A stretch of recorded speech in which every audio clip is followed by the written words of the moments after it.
Sa ilalim ng maliwanag na buwan, tahimik na natutulog ang mahiwagang gubat.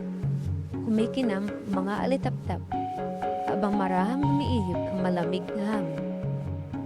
Sa pinakamataas na puno ng gubat, dahan-dahan nagmulat ng mata ang matalinong kwago na nagbabantay sa buong kagubatan.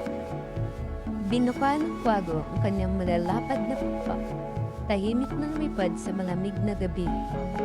Halos hindi marinig ang pagaspas na kanyang mga pakpak habang dumaraan siya sa pagitan ng mga puno. Sa lambot na damuhan sa ibaba, nahimbing na natutulog ang dalawang munting kuneho. Napapalibutan sila ng kumikislap na litap-tap na nagbibigay ng banayad na liwanag sa tahimik na kagubatan. Tahimik na dumapo ang kwago sa isang mataas na sanga. Mula roon, mahigit niyang minamasdan ang paligid.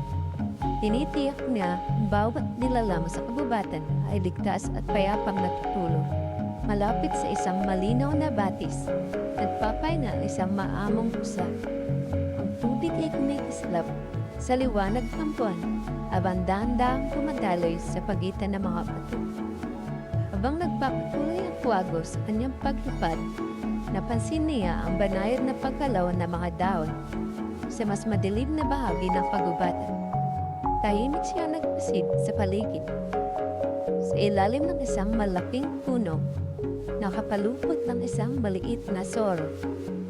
Mahimbing itong natutulog sa tabi ng makulay na kabute at kumikislap na mga halaman.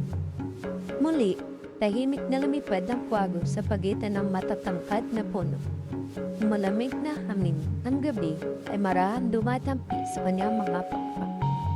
Sa ilalim ng kumpol ng kumikislap na kabute, isang munting hedgehog ang nakakulot habang mahimbing na natutulog.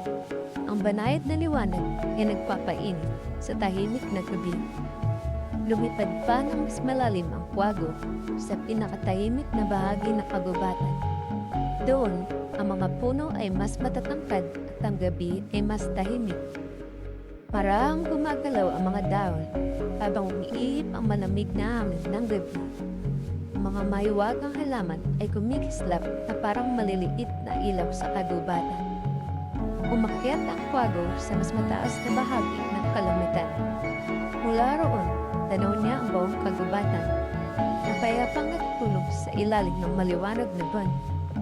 Pagkatapos ng kanyang mahabang paglipad, dahan-dahang bumalik ang kwago sa pinakamataas na sanga ng matandang puno kung saan siya nagbabantay gabi-gabi.